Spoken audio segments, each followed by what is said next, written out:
Ripple FX, episode 5. So last time we talked to you guys about our pillars of wellness, and today we are going to unpack one of those, which is saying goodbye and cleansing. Yes. And we want to unpack this concept called Feng Shui, and that concept might be new to some of you. So I'm going to read the definition of this. Feng Shui is a traditional practice that originated in ancient China. It uses energy forces to harmonize individuals with their surrounding environment. The term Feng Shui means literally wind and water. And we learned about this term through our travels. Obviously, we read a book about it that kind of touched on the basic principles. Yeah, the book was really interesting in the sense that it talked about this definition you just read and how to apply it in your home and how different sections of your home have different energies and the way they're facing, and it goes in depth into that. But then she equates it to other aspects of your life, even digestion, and just like keeping things flowy, keeping things. She's big on not having energy stagnant or gets blocked or built up in your house and in different aspects of your life. Yeah. Which is what we're talking about today, is the holistic, aspects of how to apply Feng Shui.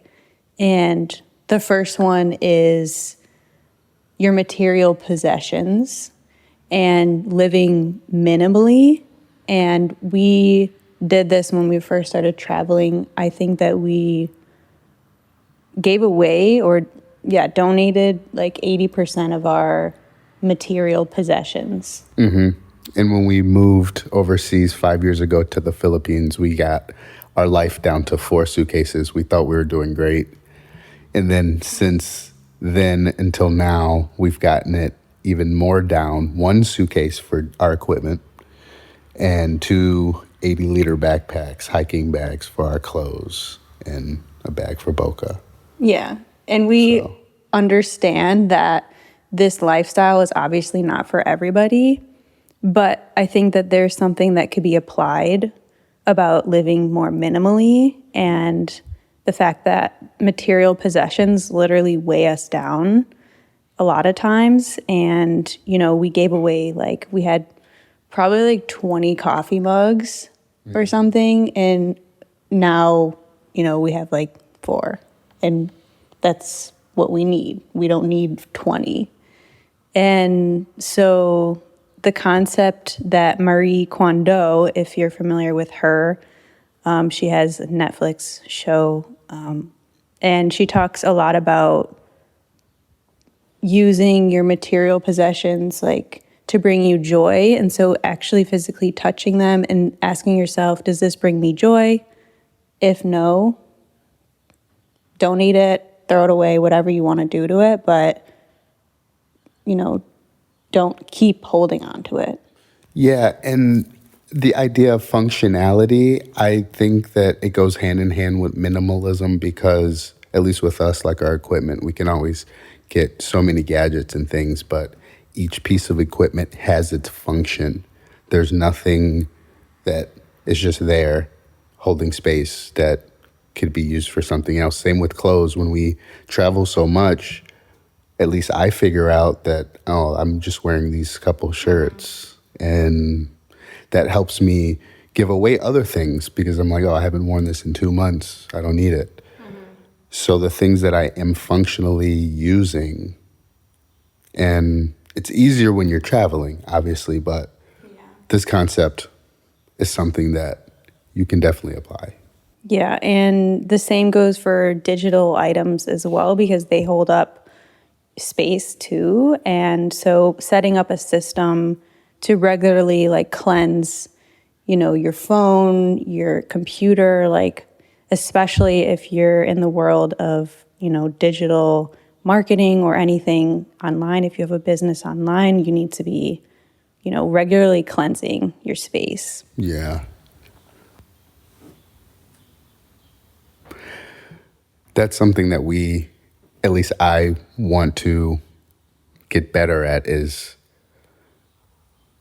organizing my files and backing it up on a hard drive. We've been good putting it on the cloud in Google Drive and in those spaces, but files pile up. Yeah.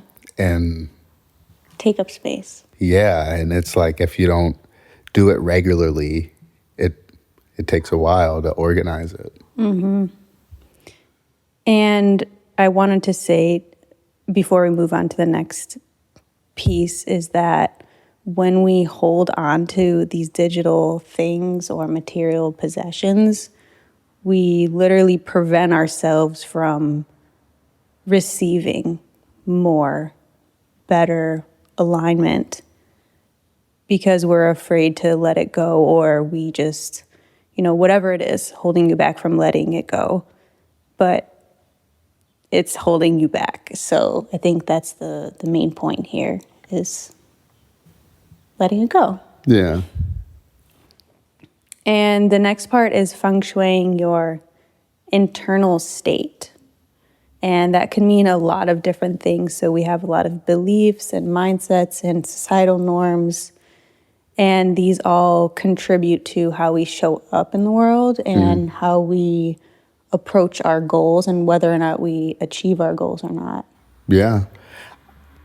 I like the concept. This is something I personally do. I like the concept of letting go of my former self. And I do it in ways where at least I consciously try to do something every year, try to develop one new proficiency a year. And it's like, okay, the person I was last year, I'm letting that go by learning something new and becoming a new person or becoming a more evolved person. Like last year, I really liked cooking, and I'm going to continue evolving with that. But now this year we have our garden, our mini garden, and I'm getting into planting, getting my green thumb. And I like to do things outside of work and let go of my former self, so I'm constantly evolving. I think that's important. Yeah, I think like what you said about like focusing on one thing to achieve and like one thing to let go is easily done when you can move locations how we do, because you get to like mentally leave yourself, your old habits that you don't want to be attached to anymore. Like you can leave it and separate yourself from that. That's true. And shout out to Jonas, our great friend and traveling buddy. He actually just said something that got stuck with us, and it's, going to different places. Now, I don't want to tell all his business, but he's taking classes, whether it's musical or something of the arts or languages. There's people that offer these courses in different locations, and it helps you. That's why we love advocating for traveling. You can literally become a new person and go to different places and learn these skills and have that memory attached to that location. And I think that's such an amazing way to enrich yourself and to have this idea of feng shui constantly flowing with experiences instead of having your day-to-day life become stagnant and built like that. That's the more abstract view of it. And one more piece I wanted to add before we move on to the next part is that separating yourself from, different identities that you might have been used to or held on to. Like, for example, I always thought that you were the creative one because you're the musician. And slowly, as I, find myself into this journey as an entrepreneur, I realize that I'm creative too, and everyone in their own right is creative in a different way. And so now I've changed my, identity to be, I am creative, and that's part of who I am. So the next part and the last part of this is feng shuiing the people in your life. And,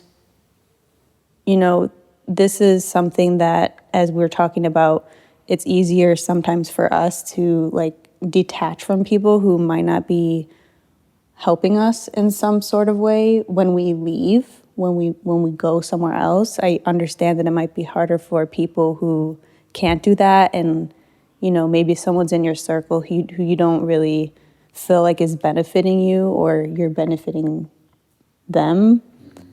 And look, relationships aren't transactional. They are definitely not transactional, but checking your energy, and not to sound woo-woo, but like checking your energy when you interact with people, especially in your circle. And when you're done with that interaction and you feel lit up, or do you feel drained?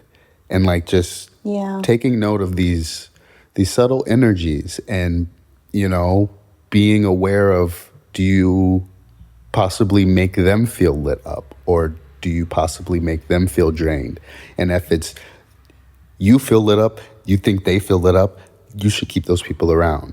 Or if you feel drained and you think that you may drain someone else, maybe feng shui in that stuff. Yeah, and on social media as well, asking yourself, okay, is this person making me feel good, or are they making me compare and feel, negative things about myself? And that's a great point. If so, mute them, unfollow them, whatever you need to do. That's a great point. We are about to wrap it up with a final word of... Yes, we keep our podcasts, we try to keep them at 10 minutes to just... Sometimes we have a lot to say. Today's 12 minutes, so... Yeah. To wrap it up... On a final note, saying goodbye is hard, but it's necessary, and it's a skill to learn and to grow from. And if you aren't saying goodbye, you might be holding yourself back from blessings, opportunities, abundance, whatever it is. Yes. And I just thought about one more thing too. People with aspirations, people who look for inspiration, hopefully you're looking for that when you're listening to this. Saying goodbye, we've mentioned identities and former selves a couple times. I think that that's really resonating. And saying goodbye to comfort, saying goodbye to being comfortable. If you want to see more vibrance, more abundance, more experiences, getting uncomfortable. So join us next time, where we will unpack our story of how we got to where we are as partners in life and in business. And how we work together on both of those things. Waves don't die. Peace.